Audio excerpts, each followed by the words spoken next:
Time হয়ে গেছে, বুঝলে? নমস্কার, আপনাদের সকলকে স্বাগত জানাই আমাদের আজকের এই বিশেষ ইউটিউব লাইভ অনুষ্ঠানে। আপনাদের সঙ্গে রয়েছি আমি প্রবীর নস্কর, আমার সঙ্গে রয়েছেন আকাশবাবু। আমাদের আজকের এই 1 ঘন্টার আলোচনা পর্বটি সমাজ, ধর্ম এবং ইতিহাসের এমন কিছু রূঢ় বাস্তবকে ছুঁয়ে যাবে যা নিয়ে আমাদের প্রতিনিয়ত কথা বলা প্রয়োজন। এই মুহূর্তে যারা আমার সঙ্গে লাইভে যুক্ত আছেন, যুক্ত হচ্ছেন, কে কোথা থেকে দেখছেন একটু কমেন্টে লিখবেন এবং আমার ভয়েসটি ক্লিয়ার আসছে কিনা একটু কমেন্ট করে জানাবেন।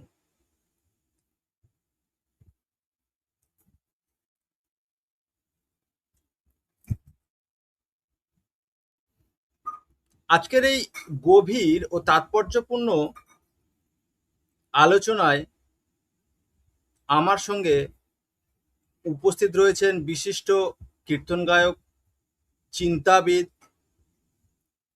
ক্রান্তিবীর এবং সম্মানীয় দীনকৃষ্ণ ঠাকুর।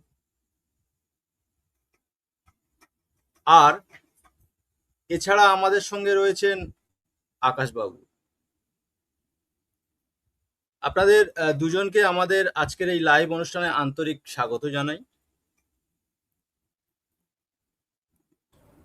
দর্শক বন্ধুরা, আজ আমরা এমন কিছু বিষয় নিয়ে আলোচনা করতে চলেছি যা হাজার হাজার বছর ধরে আমাদের সমাজের বুকে এক গভীর ক্ষতের সৃষ্টি করে রেখেছে। আজ আমরা কথা বলবো তপশিলি জাতির সৃষ্টি এবং এই সমাজের বুকে মাথা উঁচু করে বাঁচার অধিকার নিয়ে ছিনিয়ে আনার জন্য যুগনায়ক বাবা সাহেব ডক্টর বি.আর. আম্বেদকরের অবর্ণনীয় সংগ্রাম। ইতিহাসের পাতা উল্টালে আমরা দেখতে পাই একসময় এই তপশিলি ও দলিত সম্প্রদায়ের মানুষের ঈশ্বরের কাছে পৌঁছানোর অর্থাৎ মন্দিরে প্রবেশের ন্যূনতম অধিকারটুকুও ছিল না। কেন এই বৈষম্য? এর শিকড় খুঁজতে গেলে আমাদের ফিরে তাকাতে হয় প্রাচীন আইনের গ্রন্থ মনুসংহিতার দিকে। সেখানে এই আইনের নামে যে বৈষম্যের প্রাচীর তৈরি করা হয়েছিল তা আজ একবিংশ শতাব্দীতে দাঁড়িয়ে ভাবলেও শিহরিত হতে হয়। মনুসংহিতায় এমন বিধান দেওয়া হয়েছিল যেখানে একই অপরাধের জন্য একজন মনুবাদী অত্যন্ত সুকৌশলে শাস্তি থেকে অব্যাহতি বা মুক্তি দেওয়া হতো, অথচ একজন শূদ্রের জন্য নির্ধারিত ছিল নির্মম ও অমানবিক দৈহিক শাস্তি। ধর্মের মোড়কে এই আইনি বৈষম্য কি আদৌ ঈশ্বরের সমর্থিত হতে পারে? আর পবিত্রতার যে দোহাই দিয়ে একসময় তপশিলীদের মন্দিরে প্রবেশ করতে দেওয়া হতো না, আজ সেই পবিত্রতার প্রকৃত স্বরূপটা ঠিক কি? যে মন্দিরগুলোতে তথাকথিত নিচু জাতির প্রবেশাধিকার ছিল না, আজ সেই পবিত্র মন্দিরগুলোতেই ঘটছে চুরির মতো জঘন্য ঘটনা। খোদ অযোধ্যার রাম মন্দির কিংবা পুণ্যতীর্থ বদ্রীনাথ মন্দিরের মতো জায়গায় যে চুরির ঘটনাগুলি প্রকাশ্যে এসেছে তা আমাদের চোখে আঙুল দিয়ে দেখিয়ে দেয় পবিত্রতার নামে যারা সমাজকে বিভাজন করেছিল তাদের আসল রূপটা কি। ঈশ্বর কি কেবল একটি বিশেষ শ্রেণীর সম্পত্তি, নাকি এইসব কিছু মানুষের স্বার্থ সিদ্ধির খেলা? আকাশবাবু, আপনি আমার কথা শুনতে পাচ্ছেন? হ্যাঁ, আমি আপনার কথা শুনতে পাচ্ছি। যে বিষয় নিয়ে আপনি আলোচনা করছেন একটি গভীর বিষয়। এই বিষয় সম্বন্ধে অবগত হওয়া দরকার প্রতিটি তপশিলি জাতিদের। তার কারণ তারা যদি তাদের ইতিহাস না জানতে পারে তাহলে তারা নতুন করে ইতিহাসও গড়তে পারবে না। গোলামি তাদের জীবনের মূল উদ্দেশ্য হয়ে উঠবে। তবে আজকের যে ভিডিওর আলোচনা, আজকের আলোচনা কোনো ধর্মের অপমান করার জন্য নয়। আমরা আলোচনা করব ধর্মীয় কুসংস্কার, অন্ধবিশ্বাস এবং এগুলো সামাজিক প্রভাব নিয়ে, মানে কি ধরনের সামাজিক এইসবগুলো প্রভাব পড়ে। আপনারা যুক্তি দিয়ে আপনাদের মতামত জানাবেন, ব্যক্তিগত আক্রমণ করে নয়। তবে বিশেষ করে আজকে আমাদের মধ্যে যে বিশিষ্ট কীর্তনীয় দীনকৃষ্ণ ঠাকুর আসছেন, ওনার থেকেই জানবো যে ধর্মের কুসংস্কারগুলি আমাদের সমাজে কতটা পরিমাণে প্রভাব ফেলে এবং এই ধর্মের কুসংস্কারের মাধ্যম দিয়ে আমরা কিভাবে ধীরে ধীরে মানসিক গোলামে পরিণত হয়েছি বা এখনো বর্তমানে হচ্ছি। এই বিষয়গুলি যদি আমরা ভালোভাবে জানতে পারি, তাহলে আমাদের হয়তো সামনের ভবিষ্যৎ সুফল হবে বা খুব ভালো ভবিষ্যতের দিকে আমরা এগিয়ে যেতে পারবো। তো আপনি যে বিষয়ে আলোচনা করছিলেন সেই বিষয়টাই একটু গভীরভাবে আলোচনা রাখা দরকার। তাই আপনি আপনার আলোচনা একটু এগিয়ে নিয়ে যান। তো আমাদের চ্যানেলে আজকে যারা দর্শক রয়েছেন সবাই আমাদের আত্মীয়। আমাদের উদ্দেশ্য কোনো জাতি, বর্ণ, ধর্ম কারোর অপমান করা নয়, কাউকে ছোট করা নয়, কিংবা কাউকে টার্গেট করে কথা বলা নয়। কিন্তু আমাদের সমাজে যে প্রচলিত প্রথাগুলো ধর্মের নামে হয়ে আসছে এবং সাধারণ মানুষকে সেই ধর্মান্ধতা থেকে টেনে হিচড়ে বের করে আনার জন্য প্রত্যেকটি কীর্তন আসরে দীনকৃষ্ণ ঠাকুর লড়াই করছেন। তিনি কীর্তনে একটা বিপ্লব এনে দিয়েছেন। তিনি যে সমস্ত তথ্যগুলো তুলে ধরেছেন, আমাদের সমাজের মানুষের হয়তো বুঝতে অসুবিধা হচ্ছে, কারণ তারা নিজেদেরকে কি বলে সমাজের বুকে পরিচয় দেবে হয়তো জানেন না, আর জানলেও হয়তো লজ্জা পাচ্ছেন। কিন্তু এ যে বিশাল এক সংগ্রাম, যার মধ্য দিয়ে তারা তাদের পরিচয় ফিরে পেয়েছেন। আজ আমাদের উদ্দেশ্য তাদের পরিচয়কে তাদের সামনে তুলে ধরা। সমাজে বাঁচতে গেলে পরিচয় প্রয়োজন আছে। তো এই বিশাল একটা আলোচনা, যার গভীরে ঢুকতে গেলে আমাদের শুরু করতে হয় একদম সেই ধর্মীয় উৎস বা সেই ঋগ্বেদের যুগের সময় থেকে। আমরা ঋগ্বেদের পুরুষ সূক্ত যেখানে দেখতে পাই 4 বর্ণের সৃষ্টি করা হয়েছে: ব্রাহ্মণ, ক্ষত্রিয়, বৈশ্য, শূদ্র। এই কাঠামোর বাইরে থাকা মানুষদের পঞ্চম বর্ণ বা অবর্ণ তকমা দিয়ে সমাজ থেকে বিচ্ছিন্ন বা অস্পৃশ্য করে রাখা হয়। যদিও এই অস্পৃশ্য শব্দটি সাংবিধানিকভাবে নিষিদ্ধ করা হয়েছে, তাও আমাদের তথ্যের খাতিরে হয়তো শব্দটি ব্যবহার করতে হচ্ছে। এর জন্য আমরা ক্ষমা প্রার্থী। তো এই অবর্ণদের যে অত্যাচার আর তাদেরকে মূল স্রোতে ফিরিয়ে আনার জন্য জ্যোতিরাও ফুলে যে আন্দোলন করেছিলেন, তা অনেক মানুষ হয়তো জানেন না। আমাদের সমাজের মানুষ তারা জানেন না। তো তাদেরকে জানানোর জন্য আজকের আমাদের এই বিশেষ অনুষ্ঠান। আর শ্রদ্ধেয় কীর্তন গায়ক দীনকৃষ্ণ ঠাকুর তিনি যখন আমাদের সঙ্গে স্টুডিওতে যুক্ত হবেন, তিনি ধর্মীয় কুসংস্কার এবং সমাজে প্রচলিত ধর্মের নামে বিভিন্ন মন্দির বা এই ধরনের ধর্মীয় স্থানে যে ঘটনাগুলো ঘটছে যা নিন্দনীয়, সেগুলোও হয়তো আপনাদের সামনে তিনি তুলে ধরার চেষ্টা করবেন। আমাদের সমাজের বড় দুর্ভাগ্য যে আজও অবধি আমরা জানতে পারলাম না যে আমাদের মহাপুরুষ কারা, যারা আমাদেরকে গোলামির শেকল ভেঙে আমাদেরকে যে একটা মুক্তির রাস্তা দেখিয়ে গেছে, আমরা তাদেরকেই চিনি না।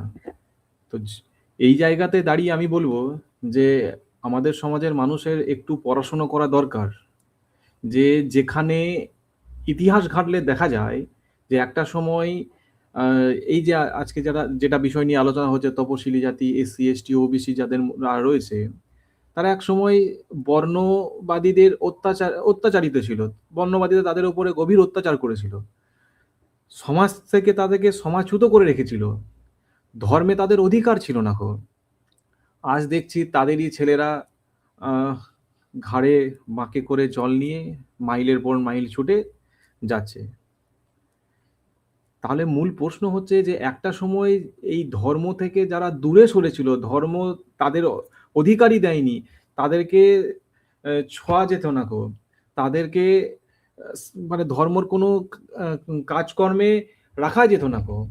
সেই জায়গায় দাঁড়িয়ে আজকে এরা ধর্ম নিয়ে ব্যস্ত হয়ে পড়ে আছে।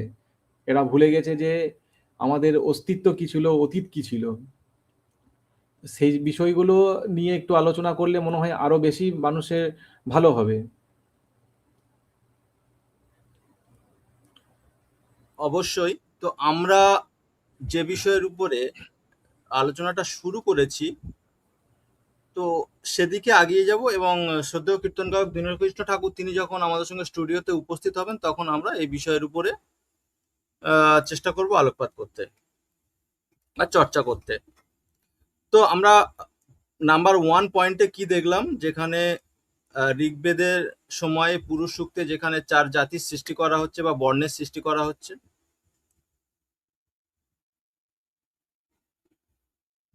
তো সেখানে পঞ্চম বর্ণ বা অবর্ণ হিসাবে কিছু মানুষকে দেখানো হয়েছে, যাদের উপর নেমে আসে নির্মম অত্যাচার। সেগুলো আমরা বিভিন্ন শাস্ত্রগ্রন্থ কিংবা সামাজিক যে সমস্ত মানুষ তারা এই পঞ্চম বর্ণের জন্য বলতে পারেন লড়াই করেছে, তাদের লেখা গ্রন্থ পড়লে আমরা বুঝতে পারি। এরপরে যেটা আসে মনুস্মৃতি, বা যেটাকে বলা হতো আইনি বিধান, মানে আইনের গ্রন্থ বলা হয়। সেখানে আমরা দেখতে পাই যে নিম্নবর্ণের মানুষের শিক্ষালাভ, বেদপাঠ এবং সম্পত্তি অর্জনের অধিকার থেকে সম্পূর্ণ কিভাবে বঞ্চিত করা হয়েছিল। উচ্চ বর্ণের অবাধ্য হলে কঠোর শারীরিক ও শাস্তির নিয়ম চালু করা হয়েছিল। আমরা যদি প্রচলিত মহাকাব্য রামায়ণ মহাভারত দেখি, সেখানে তপস্যা করার অধিকার না থাকায় শূদ্রমণি শাম্বুককে হত্যা করা হয়েছিল। মহাভারতে যদি আমরা দেখি, সেখানে একলব্যের মেধা আটকাতে গুরুদক্ষিণা হিসাবে তার বুড়ো আঙুল কেটে নেওয়া হয়েছিল। এগুলো কিন্তু তৎকালীন বৈষম্যের স্পষ্ট উদাহরণ। তো ঠিক সমাজের এই সমস্ত জায়গা থেকে সেই শোষিত, বঞ্চিত, নিপীড়িত মানুষদের মূল স্রোতে ফিরিয়ে আনার জন্য যে লড়াই, যে আত্মসম্মানের লড়াই, মহাত্মা গান্ধী যাদেরকে বলতেন হরিজন অর্থাৎ ঈশ্বরের সন্তান, অন্যদিকে জ্যোতিরাও ফুলে, ডক্টর বি আর আম্বেদকর শোষিতদের অধিকার ও আত্মসম্মানের প্রতীক হিসাবে দলিত শব্দটি প্রয়োগ করলেন। এই দলিত যারা বাংলায় তফসিলি জাতি, আইনি সুরক্ষার জন্য 1935 সালে তফসিলি জাতি হিসাবে তাদের তালিকাভুক্ত করা হলো। আর সম্পূর্ণ এই অবদানটি কার? ডক্টর বি আর আম্বেদকরের। তিনি আমাদের জন্য যে লড়াই করেছেন, আমার মনে হয় যদি আমরা জীবন্ত ভগবান বলে কাউকে দেখে থাকি তাহলে তিনি। তার সঙ্গে আরো একজন ব্যক্তিত্বের কথা আমাদের বলতে হয়, তিনি হলেন আমাদের মহাপ্রাণ যোগেন্দ্রনাথ মণ্ডল মহাশয়। তো এনারা যদি আমাদের সমাজে না আসতেন, আমার মনে হয় আমরা আমাদের এই পরিচয়টুকু পেতাম না, এই আইনি পরিচয়টুকু পেতাম না, আমাদের সমাজে আমরা মাথা উঁচু করে বাঁচতে পারতাম না। আকাশবাবু, আপনার কি মনে হয়? একদমই তাই। যদি এই মহাপুরুষরা না আসতো, তাহলে আমরা যাদেরকে আরাধ্য বলে পুজো করছি, তারা কিন্তু যুগ যুগ ধরে ছিল। তারা কিন্তু আমাদেরকে এই অধিকার দেয়নি। আজও তারা আছে, তারা সেদিনও ছিল, কিন্তু আমাদেরকে অধিকার এবং মাথা তুলে বাঁচার মতন সম্মানটুকু দিয়ে গেছেন এই মহাপুরুষরা। আপনি যদি বলেন জ্যোতিরাও ফুলে, বাবা সাহেব আম্বেদকর, পেরিয়ার, সাবিত্রীবাই ফুলে, যোগেন্দ্রনাথ মণ্ডল, আরও ইত্যাদি যারা মহাপুরুষ রয়েছে, আজকে আমরা এদের জন্যেই যতটুকু পরিমাণে সম্মানের সঙ্গে মাথা উঁচু করে বেঁচে আছি, সেটা এদেরই অবদান। তা এদের প্রতি আমাদের গভীর সম্মান থাকা দরকার এবং এদেরকে ভালো মতো করে জানা দরকার, পড়া দরকার যে আমরা কোথায় এসেছি, মানে কি পরিস্থিতিতে আমরা ছিলাম এবং এরা আমাদেরকে কিভাবে আজকে এই জায়গাতে এনে দিয়েছে। আমরা তা না পড়ে আমরা মেতে আছি কোথায়? বর্ণবাদীদের মায়াজালে। আজও তারা লুটছে, আগামী দিনেও লুটবে যদি সজাগ না হয় মানুষ, তাহলে আবার পরবর্তীতে গোলামেই পরিণত না হয়ে যায়। তো সেই জায়গায় দাঁড়িয়ে আমি বলবো যে এনাদেরকে একটু পড়ুন, জানুন, আপনার ইতিহাস জানুন। কি আছে, এত কিছু তো জানছেন, পড়ছেন, এটুকু একটু সময় বার করে না হলে আপনাদের নিজের ইতিহাসটা জানার চেষ্টা করুন। পড়লে এমন কিছু যায় আসে না, সময় দিন, একটু পড়ুন, জানুন, তাহলে জীবনে আসল অমৃতটুকু জানতে পারবেন। আপনি এগিয়ে নিয়ে যান কথাগুলো। তো আকাশবাবু, আমরা যে পয়েন্ট হিসাবে নাম্বার 1, 2, 3, 4 দেখলাম, পঞ্চম পয়েন্ট যেটা সাংবিধানিক প্রতিরোধ, খুব মারাত্মক। প্রণববাবু যিনি কমেন্ট করেছেন, আমি আপনাদের দেখালাম যে প্রবীরবাবু আপনার কথা একেবারে ঠিক, আমাদের প্রকৃত ঈশ্বর হলেন বাবা সাহেব। আমি জানি না আমাদের এসসি এসটি সমাজের কতজন মানুষ ডক্টর বি আর আম্বেদকরকে চেনেন বা জানেন, বা তার কথা বললে, তার এই অবদানের কথা বললে 1900 প্রায় 30-31 থেকে আর 1950-52 পর্যন্ত তার যে লড়াই, তার যে সংগ্রাম, মানে আমাদের মাথা নত করে প্রণাম করা ছাড়া আর কোনো কাজ থাকে না। যদি আমরা আমাদের সমাজে ফিরে আসতে না পারতাম, আজ হয়তো সেই আমরা পড়ে থাকি যে আমাদের পূর্বজদের গলায় ছিল ভাড় বাঁধা আর কোমরে ছিল ঝাড়ু বাঁধা, হয়তো সেখান থেকে আমরা বেরিয়ে আসতে পারতাম না।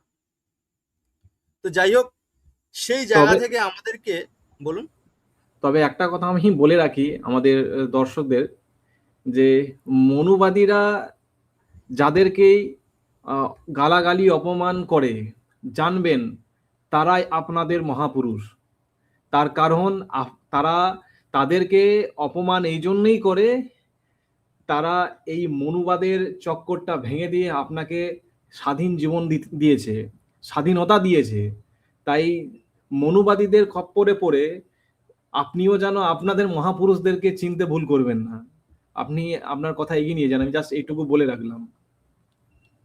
তো অ্যাকচুয়ালি আমরা কি করছি? আমরা কোনো ধর্মকে, কোনো ধর্মগ্রন্থকে, কোনো জাতির মানুষকে অপমান করছি না। আমরা আমাদের সমাজের মানুষকে মূল স্রোতে ফিরিয়ে আনতে চাইছি। তাদের পরিচয় তারা জানুক, এটাই চাইছি। অন্যের দেওয়া পরিচয় তাদের প্রয়োজন নেই। তারা নিজের পরিচয় পেয়েছে, আর সেই পরিচয় নিয়ে তারা বেঁচে থাকুক, এটাই আমাদের উদ্দেশ্য। তো আমি এই যে পার্ট পার্ট করে 1, 2, 3, 4 পয়েন্ট আকারে দেখালাম, পঞ্চম পয়েন্ট যেটা আমি বারবার বলছি খুব গুরুত্বপূর্ণ, সেটি হলো যে এই যে হাজার বছরের এই যে শোষণ, তার অবসান কিভাবে ঘটলো? তার অবসান ঘটলো স্বাধীন ভারতের সংবিধানে, বাবা সাহেব ডক্টর আম্বেদকরের নেতৃত্বে। এই সংবিধান রচনার জন্য 7 জন সদস্য নির্বাচিত হয়েছিলেন, যেখানে অলমোস্ট 6 জন কমে কমে অনুপস্থিত হয়ে যান। তাদের জায়গায় 2 জনকে রিপ্লেস করা হয়। আর এই সম্পূর্ণ দায়িত্ব কাঁধে তুলে নিয়েছিলেন বাবা সাহেব আম্বেদকর। এই সংবিধান রচনা করে তার খসড়া তৈরি করার পর যখন তুলে ধরা হলো, সেখানে অলমোস্ট 3000 প্রশ্নের সম্মুখীন হতে হয়েছিল, বিরোধিতা করা হয়েছিল। তিনি সভাপতিত্ব করতে গিয়ে যে তথ্য তুলে ধরেছেন এবং তাদের পুঙ্খানুপুঙ্খ বিশ্লেষণ করেছেন, তার মাধ্যমে আজ আমরা পেয়েছি এই সংবিধান। সংবিধানের 17 নম্বর অনুচ্ছেদের মাধ্যমে অস্পৃশ্যতাকে শাস্তিযোগ্য অপরাধ হিসাবে গণ্য করা হয়েছে। আর 1989 সালে বিশেষ সুরক্ষা আইন SC/SC অ্যাক্ট পাশ করা হয়, যার ফলে আমরা আইনি সুরক্ষা পেলাম। তো এই যে হাজার বছরের বঞ্চনা, আমরা যে তপশিলি সমাজের মানুষ, সত্যি কি আমরা যদি বিচার বিবেচনা করে দেখি আমাদের বাড়িতে সংবিধান আছে? যে সংবিধান আমাদের এই অধিকার দিয়েছে, বাঁচার অধিকার, পরিচয়ের অধিকার, সমাজে টিকে থাকার অধিকার। আমাদের সঙ্গে এই মুহূর্তে স্টুডিওয় উপস্থিত হয়েছেন শ্রদ্ধেয় কীর্তন গায়ক দীনকৃষ্ণ ঠাকুর। বাবা, আপনাকে প্রণাম। আদি সনাতনী ইউটিউব আপনাকে স্বাগত। আপনার জন্য অনেক দর্শক অপেক্ষা করছেন, তো আপনি তাদের জন্য আপনার মূল্যবান তথ্য রাখবেন। আর আমরা যে বিষয় নিয়ে আলোচনা করছিলাম বা চর্চা করছিলাম আকাশবাবুর সঙ্গে, আপনার যদি মনে হয় এখানে কিছু তথ্য আপনি রাখতে পারেন। আজকের প্রোগ্রামের মাধ্যম দিয়ে দেশ এবং বিদেশ থেকে যত দর্শক শ্রোতা আমাদের প্রোগ্রাম শুনছেন, উপলব্ধি করছেন, প্রত্যেককে প্রণাম, নমন, সশ্রদ্ধ ভালোবাসা, সম্মান জানিয়ে আমরা শুরু করছি আজকের ধর্মের সংস্কার এবং কুসংস্কার আর ধর্মের যে নিয়ম, সেই নিয়মগুলোর কতটুকু প্রয়োজন। তাহলে আজকের যে আপনাকে অধিকার দিয়েছে তাকে আপনি চেনেন না, আর যাকে আপনি চেনেন সে সারা জীবনে আপনার পুরো জীবনচক্রের মধ্যে আপনার একটা দিন, একটা সেকেন্ড, একটা মুহূর্ত, একটা ক্ষণ আপনার কাজে আসেনি। কি চমৎকার বিষয় যে তারপরেও একদল মানুষ ভিড় করছে সেই দিকে যেদিকে যাওয়ার কোনো প্রয়োজন নেই। এখন আমাকে অনেকে জিজ্ঞাসা করে, বাবা এরা কারা যারা জানার পরে ভিড় করে? এরা কি বোঝে না? এরা কেন ভিড় করছে? আমি তাদেরকে বলি যে বাবা, কিছু মানুষ আছে তাদের আনন্দ দরকার, আর আনন্দের জন্য কোনো একটা কারণ দরকার। সে যদি অন্য কারোর বাড়ির অনুষ্ঠান হয়, কারোর যদি নাচা পায়, তার বাড়ি নিমন্ত্রণ নাও করলেও সে অন্ধকারে দাঁড়িয়ে সেই মাইক সাউন্ডের আওয়াজ শুনে নেচে নেয়। তো একদল মানুষ তারা আছে, তাদের নাচ দরকার, আনন্দ দরকার। এই রিসেন্ট একটা ঘটনা ঘটে গেল। মন্দিরে কিছু মানুষ গেছিল, তারা পয়সা দিতে পারেনি বলে মারধর করে বাড়িতে পাঠিয়ে দিচ্ছে, আর যারা টাকা দিচ্ছে তাদেরকে লাইনের ভিতরে ঢোকাচ্ছে। তা আমাকে জিজ্ঞাসা করা হচ্ছে, এ বিষয়ে আপনি কি বলছেন? তা আমি বললাম, এ বিষয়ে ওদেরকে আরো মার দরকার, ওদেরকে আরো মারো, যাতে ওদের অকাত ওরা বুঝতে পারে যে ওই জায়গাটা ওদের নয়, তবু ওরা যাচ্ছে কেন। যে জায়গাটা তোমার নয়, তুমি কেন ভিআইপি ভিভিআইপি লাইনে গিয়ে 2, 4, 5, 10,000, 20,000 টাকা দিয়ে দর্শন করতে যাচ্ছ? কি লাভ হচ্ছে তোমার দর্শন করে? যে দেশে স্যাঁকড়ো দেবী দেবতা, অথচ বর্ডার সামলানোর জন্য মানুষের প্রয়োজন হয়, অস্ত্রের প্রয়োজন হয়, হাতিয়ারের প্রয়োজন হয়, যে দেশে স্যাঁকড়ো দেবতা তারপরেও ইংরেজরা এখান থেকে সোনা দানা লুট করে নিয়ে চলে যায়। সেই সব মানুষদের ওপরে অত্যাচার হয় যারা সকাল থেকে সন্ধ্যা পর্যন্ত দেবতার সাজানো, গোছানো, খাওয়ানো, স্নান করানো, পরিবেশন করা নিয়ে ব্যস্ত থাকে। তো এদের চোখ কবে খুলবে? আজকের বড় লজ্জা লাগে কোন জায়গায় জানো? লজ্জা লাগে সেই জায়গায়, লেখাপড়া শিখেছে, শিক্ষিত হয়েছে, অনেকে কোম্পানির সার্ভিস করছে, অনেকে সরকারি সার্ভিস করছে, অনেকে ব্যবসা বাণিজ্য করে খাচ্ছে, তারা বাবা সাহেবকে চেনে না যে কে এই বাবা সাহেব। অনেক উচ্চ শিক্ষিত, তাদেরকে যদি জিজ্ঞাসা করেন কনস্টিটিউশন জানেন, সংবিধান জানেন, অনুচ্ছেদ ধারা এগুলো জানেন? না, তার কোনো মতলব নেই। যারা আপনি সুষ্ঠুভাবে বাঁচবেন বলে তাদের জীবনের সুখ ত্যাগ দিয়ে, সুখের জীবন ত্যাগ দিয়ে যারা দুঃখ জীবন যাপন করলো, যারা নিজের জীবনের বিনিময়ে ফাঁসির দড়ি গলায় নিয়ে আপনাকে সুন্দর জীবন প্রদান করলো, আর আপনি চেনেন না তাদের, জানেন না তাদের, তাদের সেই ত্যাগের ফল খাচ্ছেন আর তাদেরকে গালাগালি করছেন। বিছানায় শুয়ে এসি রুমে থেকে পায়ের ওপরে পা দিয়ে তাদের নামে ভুলভাল কমেন্ট করছেন। বড় লজ্জার বিষয় যখন আমরা শুনতে পাই যে নেতাজির মতো মানুষ, সুভাষচন্দ্রের মতো মানুষ, তাকে একদল মানুষ গালাগালি করছে। হায় হায় হায় হায়, আমরা কোন দেশে বাস করছি? আর তারা যদি নেতা হয়, রাজনীতির গদিতে বসে থাকে, তাহলে আশা করা যায় তাদের দ্বারা এই দেশের কোনো মঙ্গল হতে পারে? এরা কারা? আর কবে সাধারণ মানুষ বুঝবে? যেদিন সাধারণ মানুষ না বুঝবে, এই দেশের পরিবর্তন হবে না।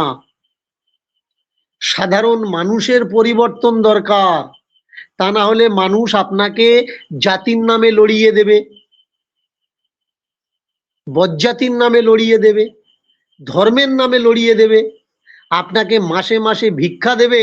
আপনি জানেন না, আপনি দিল্লির সংগ্রাম দেখেছেন, দিল্লির অনশন দেখেছেন, কিন্তু আপনি জানেন ঝাড়খণ্ড ছোট্ট একটা রাজ্য, সেখানে একটা মেয়ে 300-র ভিতরে 299 নাম্বার পেয়েছে, তারপরেও তার যোগ্যতা অনুপাতে তার চাকরি নেই, তাকে ধর্নায় বসতে হয়েছে।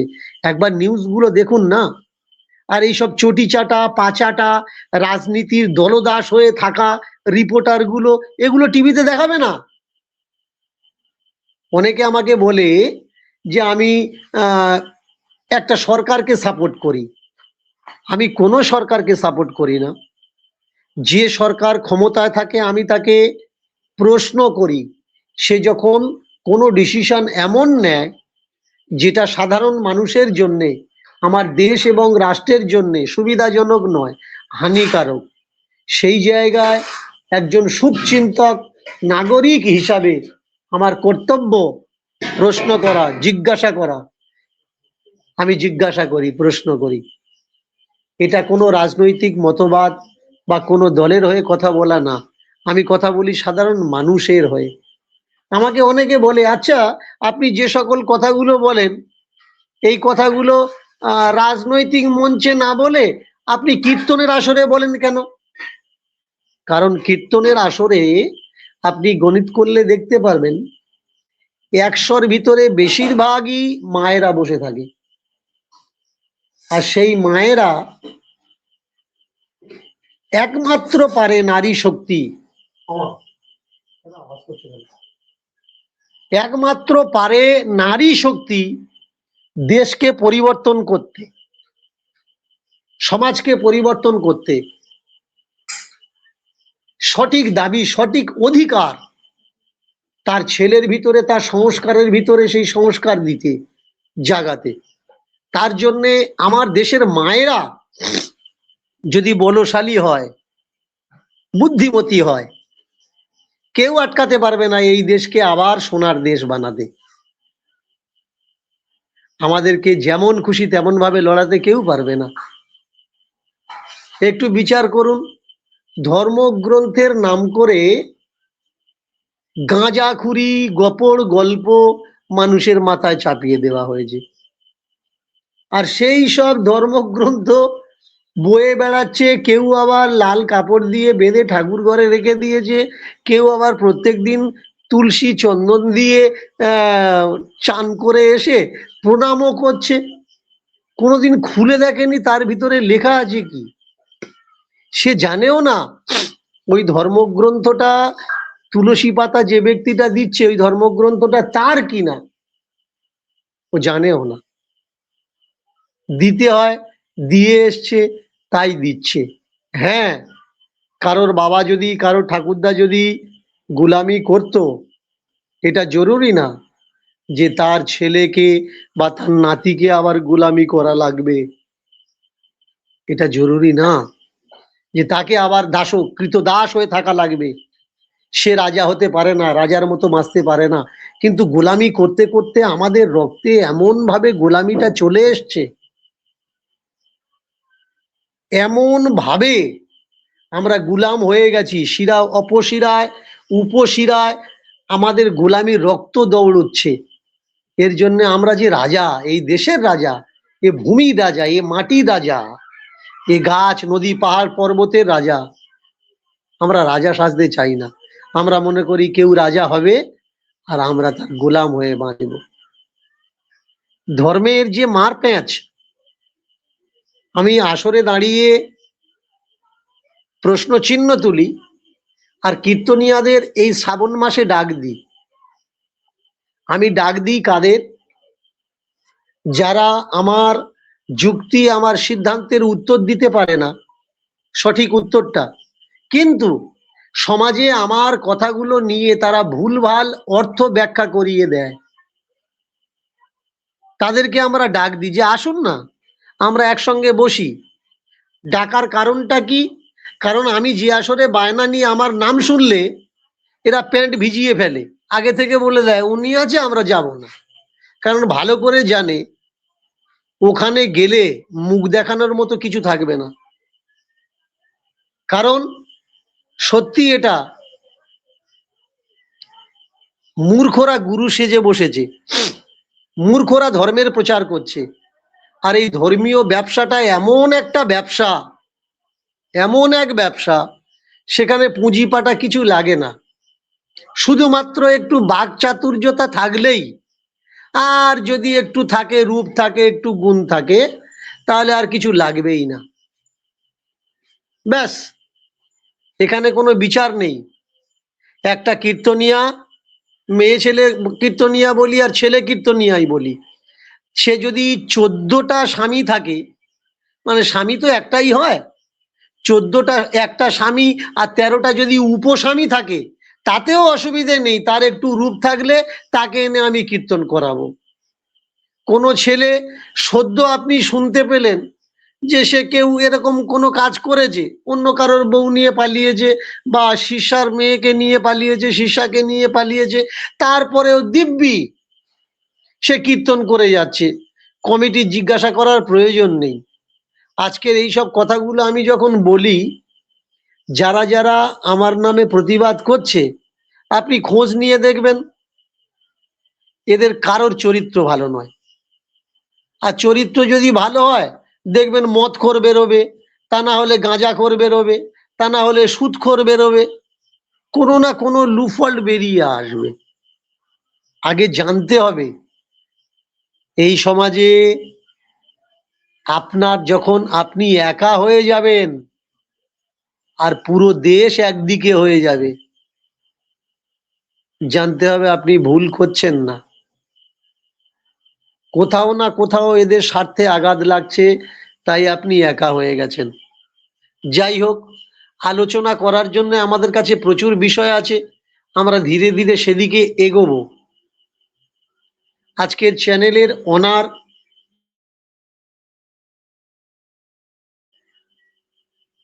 আমার এই ছেলে, বিগত বেশ কয়েক বছর আমার সঙ্গে জুড়ে আছে।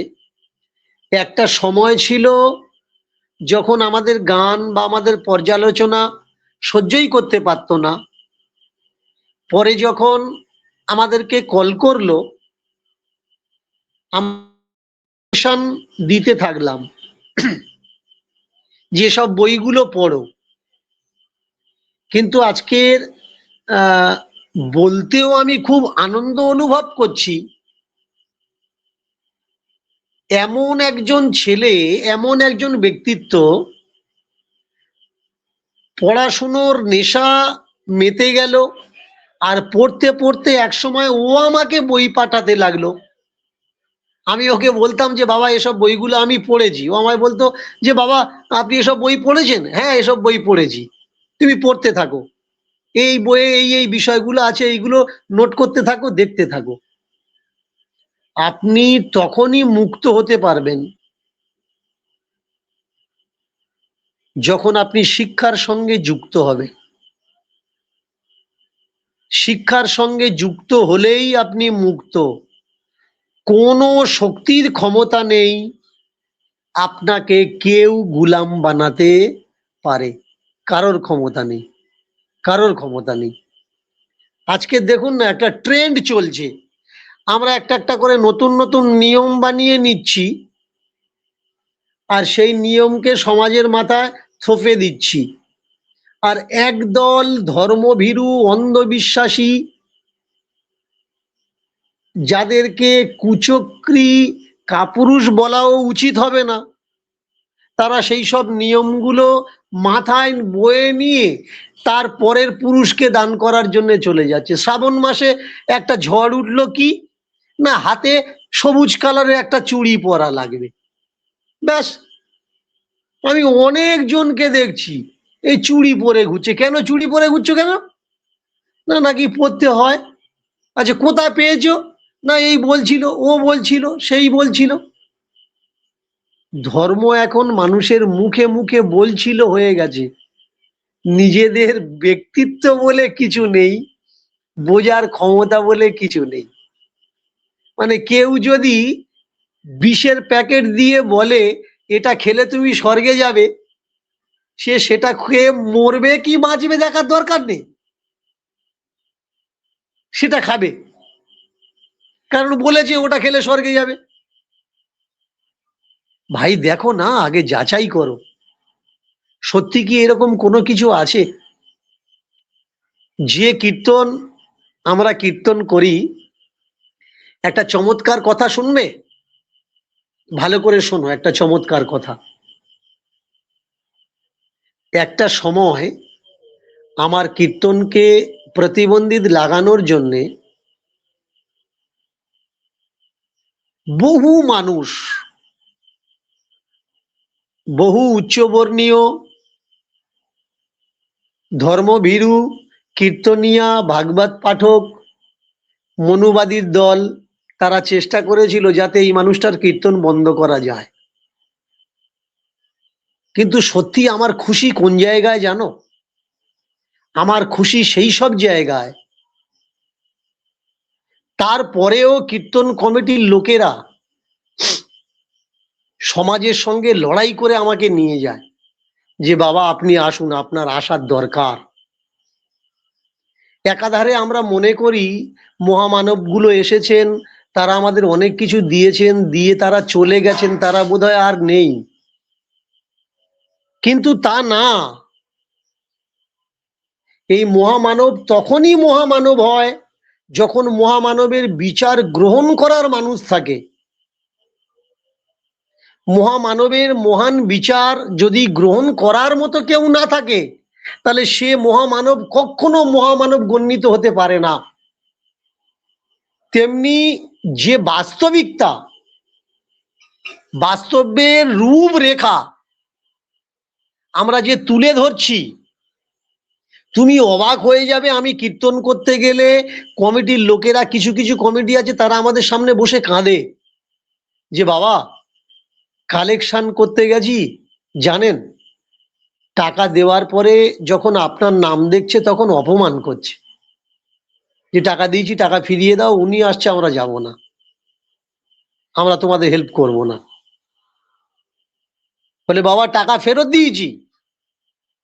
কিন্তু আজকের আপনার কীর্তন শোনার পরে আপনি যখন এলেন, কীর্তন করলেন, সমাজের সঙ্গে লড়াই করে আপনাকে আমরা এনেছি, আপনার কীর্তন শোনার পরে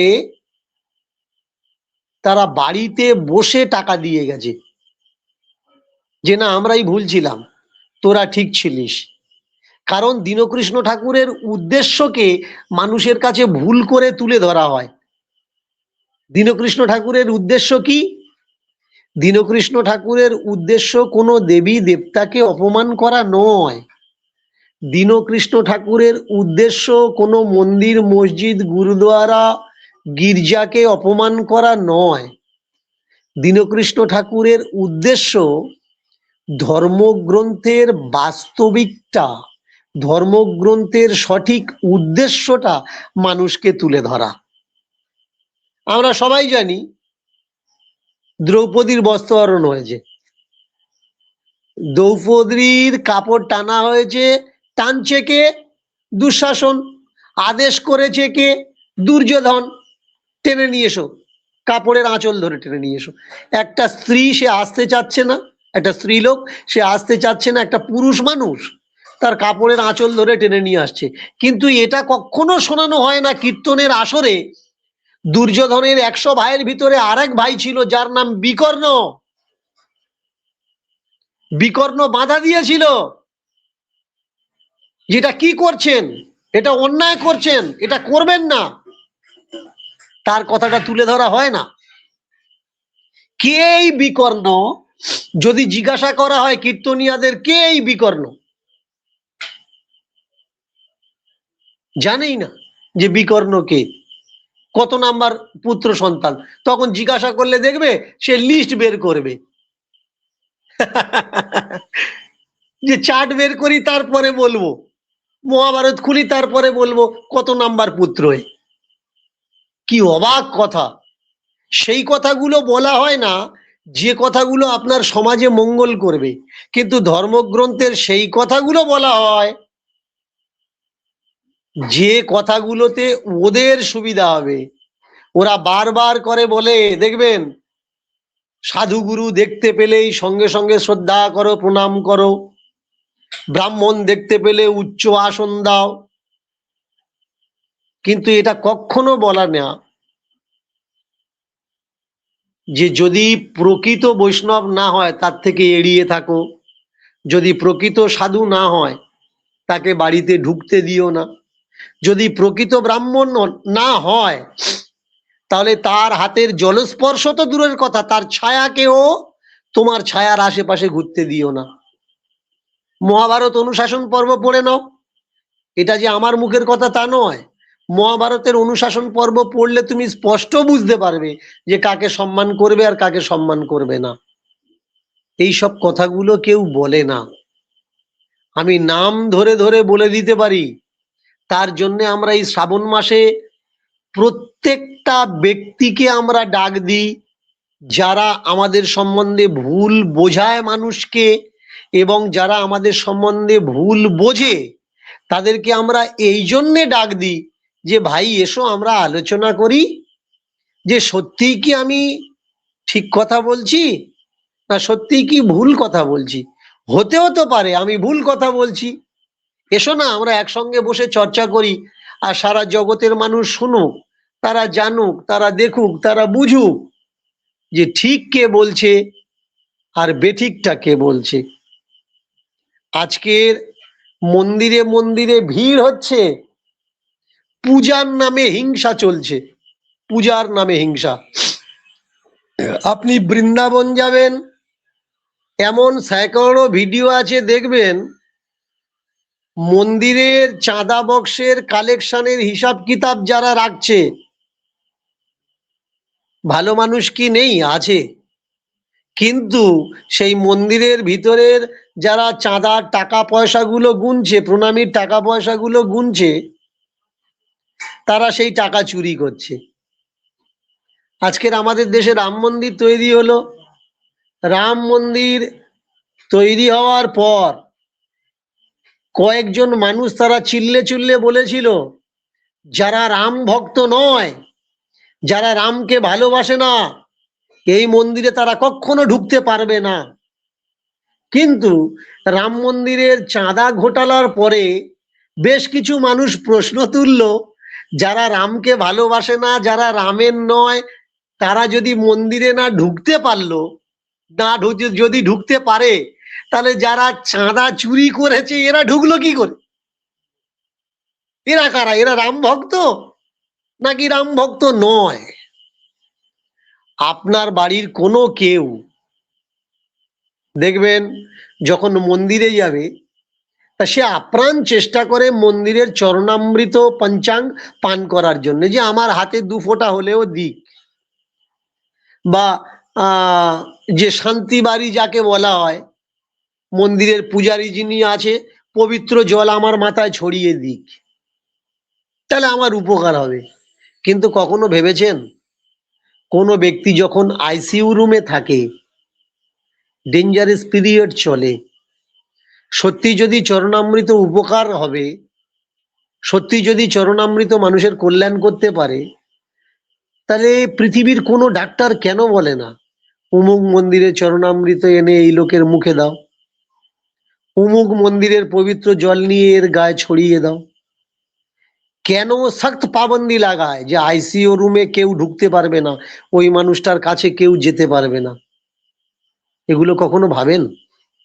ভাবুন, ভাববেন, তাহলে বুঝতে পারবেন এই দেশের নায়ককে, এই দেশের ভিলেনকে, এই দেশের দেবতাকে, আর এই দেশের পুতুলকে। এর জন্যে আপনাকে পড়া লাগবে, বাড়া লাগবে, জানা লাগবে, চর্চা করা লাগবে। কেউ যদি, আপনি কাউকে ভালোবাসেন আর তার নামে আপনার সামনে কেউ গালাগালি করছে, তাহলে আপনি কি করবেন? আমার হলে আমিও সহ্য করতে পারবো না যে আমি যাকে ভালোবাসি তার নামে গালাগালি করছে। আমাকে অনেকে বলে, বাবা আপনার জন্য অনেক জায়গায় আমরা মারপিট পর্যন্ত করে এসছি, হাতাহাতি হয়ে গেছে, মুখোমুখি হয়ে গেছে, প্রচন্ড বাক বিদন্তা চলেছে। কেন না? আপনার নামে উল্টো পাল্টা কথা বলছে। আমি সেই সব মানুষগুলোকে বলি যারা আমাকে ভালোবাসে, একেবারে মুক্ত প্রাণ ভালোবাসা আমার জন্য যাদের আছে, তাদেরকে আমি বলি, দেখো, কেউ যদি আমাকে গালাগালি করে তাদের কথায় রাগ করো না, তাকে জিজ্ঞাসা করো গালাগালিটা কেন করছো। হয়তো গালাগালির সঠিক কোনো কারণ আছে, তাই গালাগালি করছে, তাকে জিজ্ঞাসা করো গালাগালিটা করছে কেন। এবার যদি দেখো যে সঠিক গালাগালিটা করছে, তাহলে তার সঙ্গে তুমিও আমাকে 2টো গালাগালি দাও। আর যদি দেখো সে মিথ্যা যুক্তির ভিত্তিতে আমাকে গালাগালি করছে, তাহলে তাকে বোঝানোর চেষ্টা করো যে আপনি যেটা বলছেন এটার সঠিকটা আপনি জানেন না, এটা সঠিক নয়, এটা ভুল, আর এটা হচ্ছে সঠিক। তাকে বোঝানোর চেষ্টা করো। যদি বোঝে ভালো, না বুঝলে বলার দরকার নেই, কারণ যে বুঝবে না তাকে কখনো বোঝানো যাবে না। অন্ধকে কখনো আপনি চাঁদের আলো দেখাতে পারবেন না, কখনো দেখাতে পারবেন না। ওইটা চাঁদ আর ওইটা নক্ষত্র, ওইগুলো তারা, আপনি বলে বোঝাতেই পারবেন না। এর জন্য যে বুঝবে না তার পিছনে সময় দেওয়ার কোনো প্রয়োজন নেই। আজকের আচ্ছা প্রবীর দাদা, আছে, আকাশ আছে। আচ্ছা হ্যাঁ একটা বলো। বিষয় জানা ছিল যে শূদ্ররা বা এই সমাজ যে মন্দিরে এত দান ধ্যান করছে, এই দান ধ্যান করাতে তাদের কোন কমে লাগছে? এই দানের টাকা তো একদিক থেকে আমরা দেখছি চুরি হয়ে যাচ্ছে, তো এই দান করা টাকা সাধারণ মানুষের কোন কমে লাগে? আজ একটা বিষয় দেখতে পেলাম যে আসামের মতো জায়গাতে বন্যাগ্রস্ত হয়ে বহুত মানুষ ক্ষতিগ্রস্ত, তো সেখানেও তো এই মন্দির থেকে কোনো সাহায্য যায় না। তাহলে আসলে এই দানের টাকা কাজে কাদের লাগছে? আমার সমাজের মানুষ এদের ব্যক্তিগত সত্তাকে পিষে দেওয়া হয়েছে, এদের বুদ্ধিকে নষ্ট করা হয়েছে, এদের চিন্তাকে ভাবনাকে নষ্ট করা হয়েছে, প্রতিবাদের ভাষাকে ভয়ে ভুলিয়ে দেওয়া হয়েছে। মন্দিরের টাকা আমার, আপনার, আপনাদের মতো সাধারণ মানুষের দান অনুদানের টাকা। সেই টাকাটা কাজে লাগে কাদের? ওই মন্দিরটা যারা বানিয়েছে তাদের। আগে বুঝতে হবে মন্দিরে কোনো ক্ষমতা নেই, মন্দিরে কোনো দেবতা নেই। এটা যেদিন আপনি বুঝতে পারবেন সেদিন মন্দিরের প্রণামী দেওয়া দান করাটা বন্ধ হবে। আর যেদিন মন্দিরে প্রণামী দান দেওয়াটা বন্ধ হবে সেদিন দেখবেন আপনার বাড়ির সামনে রাস্তায় কোনো গাড্ডা থাকবে না, আপনার কাছে কেউ ভোট চাইতে যাবে না, আপনাকে কেউ বলতে পারবে না আপনি আমাদের দলে আসুন। কারণ কেন হচ্ছে, সাধারণ মানুষকে পক্ষ আর বিপক্ষে দুটো দলে ভাগ করে দেওয়া হয়েছে। অনেকে আমার এই কথাকে ভুলভাল অর্থ করতে পারে, তার জন্য দু এক কথা বলে পরিষ্কার করে দিই। আমরা কিন্তু কারোর ভাবনা ভাবাবেগ, কারোর মন্দির, কারোর চাঁদা স্টকের খিলাফ কথা বলছি না। আমরা শুধুমাত্র আমাদের সমাজের মানুষকে সঠিক রাস্তা দেখানোর জন্য আলোচনাটা করছি। প্রয়োজন হলে আমাদের চ্যানেলের ডিসক্লেমারটা একবার দেখিয়ে দিতে পারো সাধারণ মানুষ, তাহলে বুঝে যাবে যে আমরা চর্চাটা কেন করছি, কিসের জন্য করছি, কাদের জন্য করছি। মন্দিরের যে চাঁদা চুরি, আমি কেন বললাম যে মন্দিরে কোনো ভগবান, কোনো ঠাকুর, কোনো দেবতা নেই।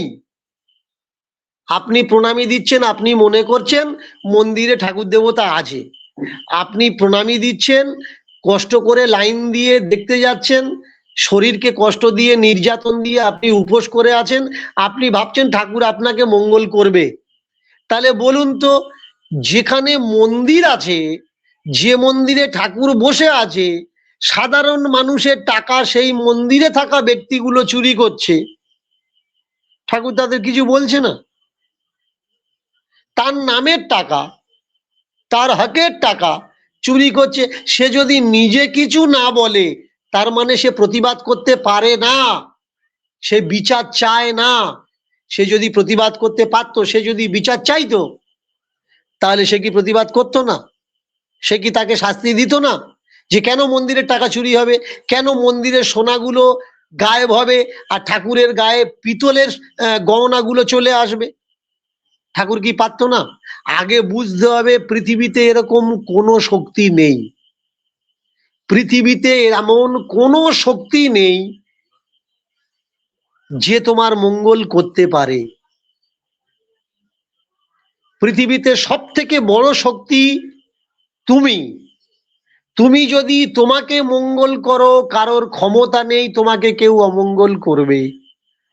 এই কথাটা তোমার বুঝতে হবে। তোমার গুরুজন যারা, তাদের পাশে দাঁড়াও, তাদের সুখ দুঃখ কষ্টে সাথ দাও, দেখবে সেটাই হবে প্রকৃত দেব সেবা, সেটাই হবে প্রকৃত মন্দির সেবা। আমরা মন্দির সুন্দর করার জন্য চাঁদা দিই, কিন্তু সংসার সুন্দর করার জন্যে আমরা ত্যাগ দিই না, বা সংসারের ইনকামের পয়সা পুরোপুরি লাগাই না। একটা সংসারে যদি 10 জন খাটে, তাহলে লক্ষ্য করলে দেখবে সংসার, সব সংসারে হয় না হয়তো, কিছু কিছু সংসার আছে যে কোনো এক ভাই সংসার চালাচ্ছে, তার পরিশ্রমের বেশি টাকা সংসারে লাগছে, কিন্তু আর যে কটা ভাই আছে তাদের পরিশ্রমের পূর্ণ মাত্রায় টাকা সেই সংসারে লাগছে না, তারা তাদের মতো গুছিয়ে নিচ্ছে। ফলে হয় কি, সেই সংসারটা বরবাদ হয়ে যায়। মন্দির কোনটা? তোমার সংসারই হলো তোমার মন্দির। প্রণামী বাইরে কোথায় দেওয়ার দরকার নেই, তোমার উপার্জন তুমি তোমার সংসারে দাও। দেবতা বাইরে নেই, দেবতা তোমার সংসারেই আছে। তোমার গুরুজনই, তোমার আত্মীয় বর্গই তোমার দেবতা, ওরা কাজে লাগবে, বাকি আর কেউ কাজে লাগবে না। হ্যাঁ বলো, এবার কি বলছিলে বলো। আচ্ছা, একটা বিষয় জানার ছিল যে উম, আমাদের যে ধর্মের যে প্রথাগুলি রয়েছে, এই প্রথাগুলি কি সবগুলোই কুসংস্কারের প্রথা, নাকি এর মধ্যে কিছু ভালো প্রথাও রয়েছে? ধর্মের কোনো প্রথাই সুপ্রথা বলে প্রথা নেই। আমরা জোর করে যখন কেউ একটা ফলকে বলে পচা ফল, আমি দেখতে পাচ্ছি যে এই ফলটা পচা ফল, তো যারা ফল বিক্রি করে দেখবে পচাটুকু বাদ দিয়ে বলে কই পচা ফল, এই তো দেখো পচা বাদ দিয়েছি, এবার যেটুকু আছে সেটুকুই ভালো। ঠিক তদ্রূপ ধর্মের যে নিয়ম, সেই নিয়ম থেকে জোর করে কিছু মানুষ ভালো বের করার চেষ্টা করে। অ্যাকচুয়ালি মানুষ যখন ধর্মমুখী হয়নি, তাদেরকে করানো হয়েছে বাধ্যতামূলক, তখন তাদের উপরে যে অত্যাচারগুলো হতো, সেই অত্যাচারগুলো পরে ধর্মের নিয়ম হয়ে দাঁড়িয়েছে।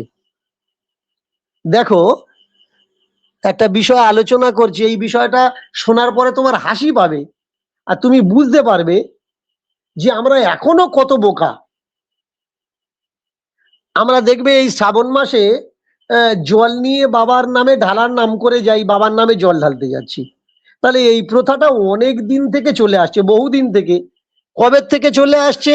যখন মানুষ পাকা ইটের রাস্তা চোখে দেখেনি, কাঁচা রাস্তা, মাটির রাস্তা, মেঠো রাস্তা। তাহলে জল কেন নিয়ে যায় এটা আলোচনা করার সময় আমাদের কাছে নেই। আমাদের কাছে 4-5 মিনিট টাইম আছে, সেই 4-5 মিনিট টাইমে একটু মন দিয়ে শোনো, আমি আলোচনা করছি ছোট্ট করে। যখন মানুষ জল নিয়ে যেত তখন রাস্তা ছিল মাটির, তার জন্য মানুষ খালি পায়ে যেত। কিন্তু আজকের কাঁচামাটি রাস্তা নেই, কোথাও পিচের রাস্তা, কোথাও সিমেন্টের রাস্তা, কোথাও গাড্ডা উবড় খাবড় রাস্তা। তারপরেও কিন্তু নিয়মটা থেকে গেছে। নিয়মটা কি? খালি পায়ে যেতে হবে। এদেরকে কে বোঝাবে ভাই? তোমার কাঁধে একটা ওজন আছে, তারপরে খালি পায়ে তোমার পায়ে যদি একটা কোনো কিছু নুড়ি পাথর ঠোকর দেয়, ওই জায়গার টিস্যুগুলো মরে যাবে, ভিতরে টিউমার তৈরি হবে, ক্ষত তৈরি হবে, তোমার জীবন সংখ্যা হয়ে দাঁড়াবে। তুমি কাকে বলবে আর কাকে বোঝাবে যদি কেউ বুঝতে না চায়? আর একটা নিয়ম তুলে ধরছি, আমরা সন্ধ্যার পরে প্রদীপ জ্বালাই, প্রদীপ জ্বালাই, তুলসী তলাতে প্রদীপ জ্বালাই, ঠাকুর ঘরে প্রদীপ জ্বালাই। অ্যাকচুয়ালি তখন তো আর ইলেকট্রিসিটি ছিল না। অন্ধকার হওয়ার পরে কেউ চরবের প্রদীপ বা কেউ রেড়ির তেল, মোটা তেলের প্রদীপ, কেউ মোমবাতি নিয়ে ঘরকে আলো করার জন্য চেষ্টা করত। সামর্থ্য অনুপাতে সে ঘরকে আলো করত। কিন্তু আজকের ইলেকট্রিসিটি এসছে, লাইটের ব্যবস্থা আছে, বিজলির ব্যবস্থা আছে, তারপরেও আমরা কি করি?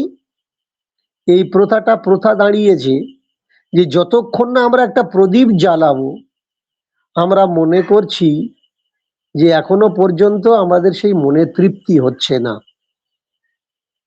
এর জন্য ধর্ম থাকুক, কিন্তু ধর্মের এমন কোনো নিয়ম আমাদের পালন করা উচিত নয় যেটা নিজের শরীরের পক্ষে ক্ষতিকর।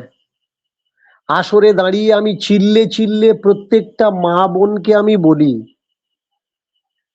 তোমাদের ইষ্টকে তুমি শ্রদ্ধা করো, কিন্তু না খেয়ে নিজেকে কষ্ট দিয়ে নয়, স্নান করে কাঁটার উপরে গড়াগড়ি খেয়ে নয়, মাথার উপরে আগুন জ্বালিয়ে নয়। দেবীকে শ্রদ্ধা করো, দেবতাকে শ্রদ্ধা করো, মন্দিরে যাও। তোমার ভাবাবেগে আঘাত দেওয়ার কোনো অধিকারই আমার নেই। তোমার ভাবাবেগে আঘাত আমি করতে পারি না, আমার কনস্টিটিউশন সে অধিকার আমাকে দেয় না। আমার কনস্টিটিউশন যেমন আমাকে সঠিকটা বলার অধিকার দেয়, কিন্তু যারা মিথ্যে নিয়ে বাঁচতে চায় তাদেরকে বাধা দেওয়ার অধিকার দেয় না। তবে এই অধিকারটাও দেয় যে একটা সচেতন নাগরিক হিসাবে সমাজকে চেতনা দেওয়া, সচেতনতাকে দেওয়া, সঠিক রাস্তাকে দেখানো, সেই কর্তব্যই আমরা পালন করছি। আমি প্রত্যেকটা শ্রোতা দর্শককে বলবো, আপনারা সঙ্গে থাকুন। আগামীতে রবিবার আমরা আবার আসব। আপনারা আপনাদের অনুভব আমাদের সঙ্গে শেয়ার করুন। আমাদের এই বাস্তবিক বিচারকে যারা যারা গ্রহণ করেছেন তাদের জীবনে উপকার হচ্ছে কি ক্ষতি হচ্ছে সঠিক বুঝতে পেরেছেন কি সঠিকটা বুঝতে পারেননি, আপনারা অবশ্যই কমেন্ট বক্সে এসে কমেন্ট করে জানাবেন। প্রত্যেককে নমস্কার, প্রণাম জানিয়ে, সশ্রদ্ধ ভালোবাসা জানিয়ে আজকের এই অনুষ্ঠান থেকে আমি বিশ্রাম নিচ্ছি।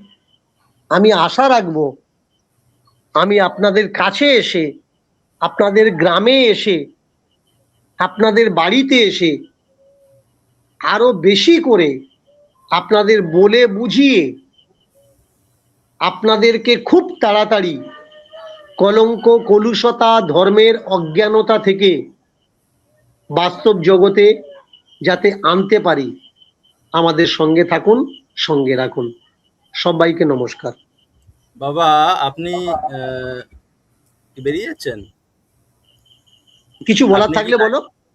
আমি একটা স্লাইড আপনাকে দিয়েছি, এটা হচ্ছে রামায়ণ থেকে তোলা, যেখানে বলা হচ্ছে রাঘব মধুপান ও মাংস ভোজন পরিত্যাগ করিয়া কেবল সায়ান্নে অরণ্যজাত সহিতা ওদন ভোজন করিয়া থাকেন। এখন কথা হলো যে কয়েকটা জায়গায় দেখেছি বা আপনার কীর্তনেও সম্ভবত শুনেছি যে রামের মাংস খাওয়া নিয়ে আপনি কোনো একটা তথ্য তুলে ধরেছিলেন। তো আমাদের সমাজের যে সমস্ত মানুষ এই ভগবানের চরণে সেবা করছেন, তাদের আশ্রয় গ্রহণ করার চেষ্টা করছেন বা ভবিষ্যতে তাদের দর্শন পাবেন এরকম চিন্তা ভাবনা করছেন, করে যে খাবার ত্যাগ করছেন, আর রাঘব অর্থাৎ প্রভু রাম তিনি যে মাংস পরিত্যাগ করে অরণ্যজাত খাবার খাচ্ছেন, এর থেকে কি মনে হয় যে প্রভু রাম মাংস খেতেন?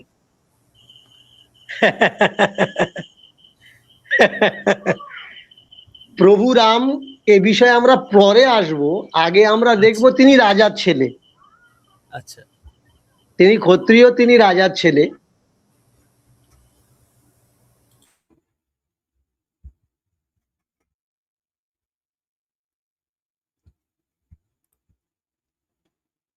আপনার কথা শোনা যাচ্ছে না।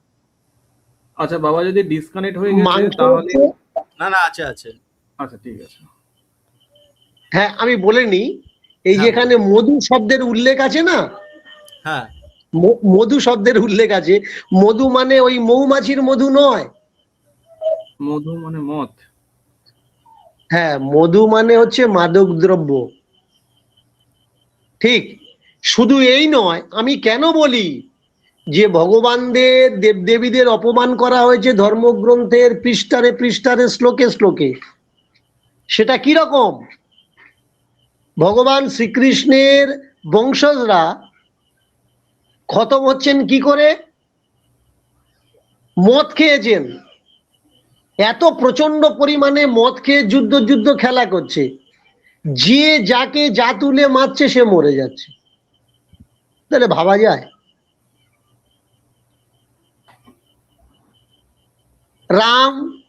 রামকে যখন দেখবে রামায়ণে, রামায়ণ তো একটা নয়, শতাধিক রামায়ণ আছে, সেখানে রামকেও নেশাখোর বানিয়ে দেওয়া হয়েছে যে রাম মদ পান করছেন। আর মদ পান করাটা একটা গৌরবের সহিত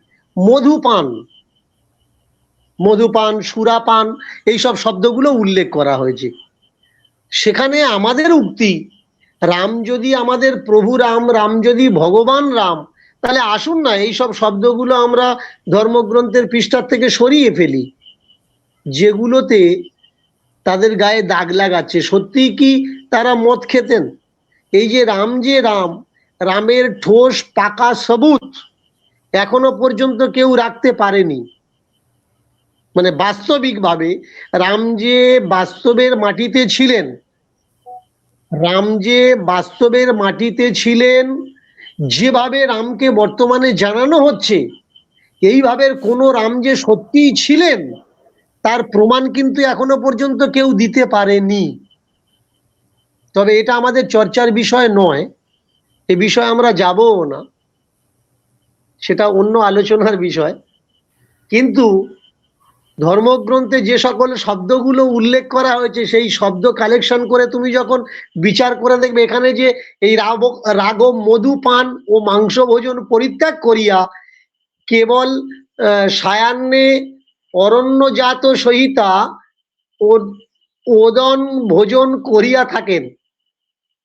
হ্যাঁ, হ্যাঁ, তাহলে এই যে মধুটা কি?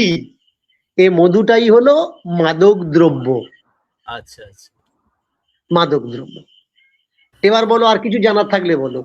আচ্ছা বাবা, আর কিছু জানবো না, তবে একটা বিষয় পরের লাইভে রাখতে বলবো, যে আজকের দিনের পরিস্থিতি অনুযায়ী এক ধূর্ত রাজা এবং এক মূর্খ প্রজার যে গল্পটা আপনি বলেন, যেভাবে রাজা এবং প্রজার গল্প যেটা বলেন, সেটা পরের লাইভে আমরা রাখতে চাইছি, তো সেই জন্য বলে রাখলাম এখন থেকেই, তো সেই বিষয়টা যেন রাখবেন। অবশ্যই অবশ্যই আমাকে নক করে দিও, আরো গভীর ভাবে আমরা আলোচনা করব। সবাইকে সম্মান জানিয়ে, সবাইকে প্রণাম জানিয়ে আজকের প্রোগ্রাম আমি এই পর্যন্ত বিশ্রাম রাখলাম। আপনাকে প্রণাম বাবা, আপনি ভালো থাকবেন। আগামী লাইভে আবার আপনার সঙ্গে আমাদের আলোচনা হবে। আকাশবাবু, হ্যাঁ বলুন। আপনি যদি কোনো তথ্য এই মুহূর্তে আমাদের দর্শক বন্ধুদের জন্য দিতে চান, দিতে পারেন। না, আমরা বাবা যে আজকে লাইভটি আজকে অলরেডি 1 ঘন্টা 6 মিনিট হয়ে গেছে, আজকে আর এই বিষয়টিকে এগিয়ে নিতে চাই না। আবার আচ্ছা পরের দিন বা পরের সপ্তাহে যেটা আলোচনা আসবে সেখানে আমরা আবার নতুন করে আলোচনা করব।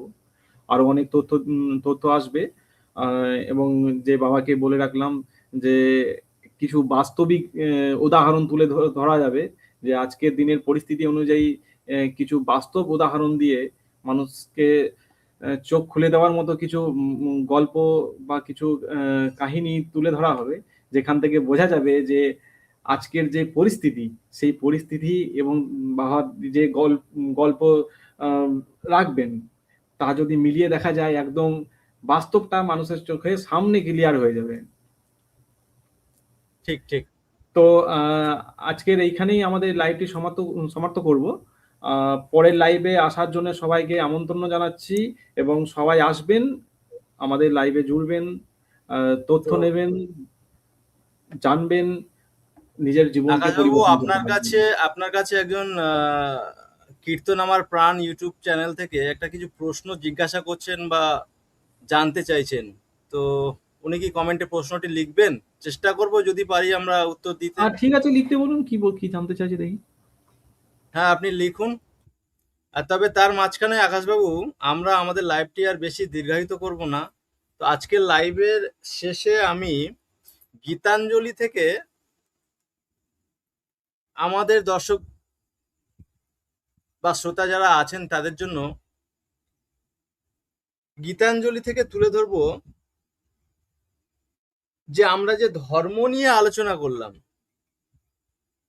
এই ধর্ম, ভগবান, শ্রদ্ধেয় কবিগুরু রবীন্দ্রনাথ ঠাকুর তিনি ঠিক কি বোঝাতে চেয়েছিলেন আমাদের সমাজের মানুষদের।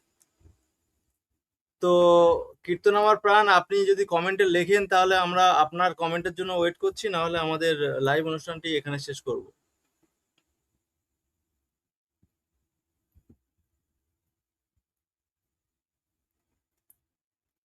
আর আমরা যে ডক্টর আম্বেদকরের কথা বলছিলাম, বাবা সাহেব,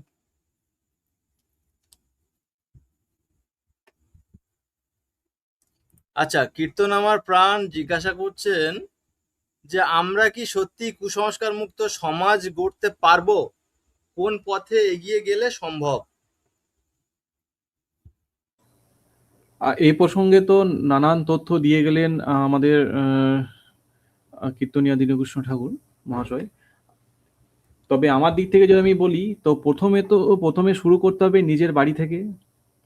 নিজের বাড়ি থেকে যদি আমরা কুসংস্কারগুলো মুক্ত করতে পারি, আমরা ধীরে ধীরে সমাজেও এই প্রভাব দেখতে পাবো। তার কারণ কুসংস্কার একটি এমনই রোগ, এই রোগ যদি মানুষের ভেতরে ঢুকে থাকে এবং সবাই এই রোগে রোগগ্রস্ত হয়ে যায়, যেমন জম্বি দেখেছেন? জম্বিরা যেমন সব একই রকম হয়ে থাকে, তখন মনে করে যে এটাই হয়তো নিয়ম বা এটাই হয়তো ঠিকঠাকই চলছে, এটাই হয়তো সমাজের প্রচলিত একটি প্রথা, তাতে মানুষের অসুবিধা আসে না। কিন্তু যখন এই কুসংস্কারের বিরুদ্ধে কেউ প্রথম রুখে দাঁড়ায় এবং তাকে দেখে শেখে যে আচ্ছা এই জায়গাতে আমি বারবার ঠকছি, সে কিন্তু এটাতে আর ঠকছে না, তখন আপনাকে দেখে আপনার পাশের বাড়ি, আপনার বন্ধু, আপনার আত্মীয় স্বজন, এরা এক এক করে ধীরে ধীরে এই কুসংস্কার থেকে দূরে সরে যাবে। দেখছেন এখন বাস্তবে দেখা যায় যে অনেক কুসংস্কার থেকে মানুষ কিন্তু এখন সরে যাচ্ছে। তার কারণ কেউ প্রথম পদক্ষেপ নিয়েছিল, তার দেখেই আজকে অনেকেই এই কুসংস্কার থেকে সরে যাচ্ছে। অনেক কিছু নিয়মে আপনি দেখবেন, অনেক কিছু নিয়ম আছে, যেমন শ্রাদ্ধ থেকে শুরু করে ধার্মিক নানা রকম প্রথা। আমি অত বিস্তারিত যাচ্ছি না। তো এইভাবেই করা সম্ভব। মূলত প্রথম শুরুয়াত আমাদের বাড়ি থেকে করতে হবে এবং প্রতিটি কুসংস্কারের পেছনে বা প্রতিটি ধার্মিক প্রথার পেছনে আমাদেরকে যুক্তি এবং তার্কিক পদ্ধতি অবলম্বন করে সেইটাকে আলোচনা করে দেখতে হবে, যেটা করছি এটা কি আমার জীবনের জন্য কোনো প্রয়োজন? যদি প্রয়োজন হয় তাহলে আমরা সেটা করব, যদি প্রয়োজন না হয় সেটা ত্যাগ করব। এভাবেই করা সম্ভব। আর হয় না এমন কিছু নয়, সবই হবে, তবে সময় লাগবে। একদমই তাই আকাশবাবু। তবে আমি এই কীর্তন আমার প্রাণ উনি যে প্রশ্ন করলেন যে আমরা কি সত্যি কুসংস্কার মুক্ত সমাজ গড়তে পারবো, ওনার এটা মনে হলো না কেন যে আমরা কুসংস্কার মুক্ত সমাজ গড়তে পারবো না কেন? একদমই তাই। মানে তার ওনার কারণ মধ্যে আগে দুর্বলতা নিজের মধ্যে আছে। পরিবর্তন আনতে হবে। উনি আমাদের লাইভে যুক্ত হয়ে যে তথ্যগুলো দেখলেন বা জানলেন, এর মধ্যে হতে পারে বেশ কিছু তথ্য ওনার অজানা। তাহলে উনি যদি আজকের এই অজানা তথ্যগুলো জানার পরে সেই তথ্য নিয়ে আগামী দিনে ওনার পরিবার থেকে আরম্ভ করে বন্ধু মহল থেকে পাড়া প্রতিবেশী কিংবা অফিস কলিগ কারোর সঙ্গে এই বিষয় নিয়ে চর্চা করেন, তাহলে ভুল এবং ঠিক তথ্য বেরিয়ে আসবে। তাহলে আমরা একদমই কিভাবে? চর্চার প্রয়োজন। একদমই তাই। আমাদের সমাজে সমস্যা এটাই, আমাদের সমাজে চর্চা নেই। চর্চাটাই মূল প্রয়োজন। চর্চা না হলে, আলোচনা না হলে সেটা ভালো না মন্দ সেটা জানা যায় না। কিন্তু ধার্মিক রীতি-রেওয়াজে এমন একটি পদ্ধতি মানে আমাদের উপরে থোপে দেওয়া হয়েছে যে ধর্মের কোনো বিষয়ে আলোচনা করা যাবে না, তাহলে তুমি ধর্মবিরোধী। কিন্তু কথা হচ্ছে ধর্মের কি সবকিছু নিয়মই সবকিছু ঠিক? কখনোই নয়। তাই আলোচনা করে গ্রহণ করাটা যোগ্য। যদি মনে হয় সেটি আপনার জন্যে গ্রহণযোগ্য তাহলে গ্রহণ করবেন। যদি মনে না হয় এটা গ্রহণযোগ্য নয় সেটা ত্যাগ করবেন।